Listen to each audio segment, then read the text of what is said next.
Bonjour, un peu d'histoire avec une date capitale, 1789. Donc je vous fais un petit résumé. À la fin du XVIIIe siècle, le roi Louis XVI dirige la France. La population est alors de 28 millions d'habitants, répartis en 3 groupes, le clergé et la noblesse qui ont de grands privilèges, et puis le tiers-État qui représente 96% de la population, les paysans, les artisans, les petits bourgeois. Bon, la France va mal.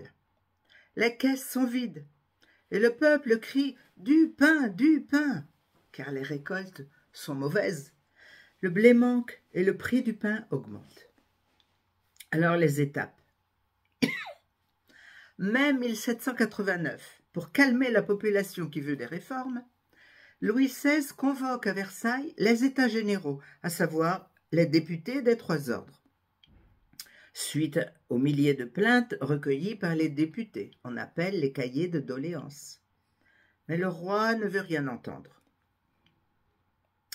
En juin de la même année, les députés décident de prêter le serment du jeu de paume. Ils décident de ne jamais se séparer avant d'obtenir de nouvelles lois. Et les États généraux prennent alors le nom de Assemblée constituante. Mais le roi prend peur et fait venir les troupes. Eh bien, 14 juillet 1789, le peuple attaque la forteresse de Bastille, une prison où le roi enfermait qui il voulait.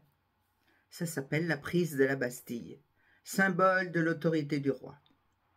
4 août, même année, la population terrorisée décide d'attaquer les châteaux des seigneurs. C'est la fin des privilèges. Le 16 août, la Déclaration des droits de l'homme et du citoyen est votée et précise les droits et les devoirs des Français. Le 22 septembre, la République est proclamée. C'est la fin de la monarchie. Mais pendant ce temps, notre patrie est en danger. Elle est envahie par les Autrichiens. Et l'Assemblée déclare la guerre à l'Autriche au mois d'avril 1792. En septembre 92, l'armée des volontaires repousse l'invasion étrangère. Je reviens en octobre 1789. Les Parisiens forcent les grilles du château de Versailles, ramènent la famille royale au palais des Tuileries pour les surveiller.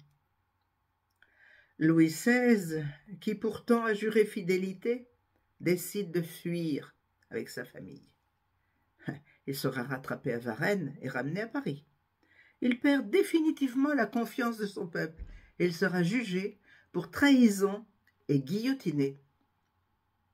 C'est alors que va débuter une nouvelle organisation administrative, le département, l'état civil, les poids et les mesures. 1789, une année importante.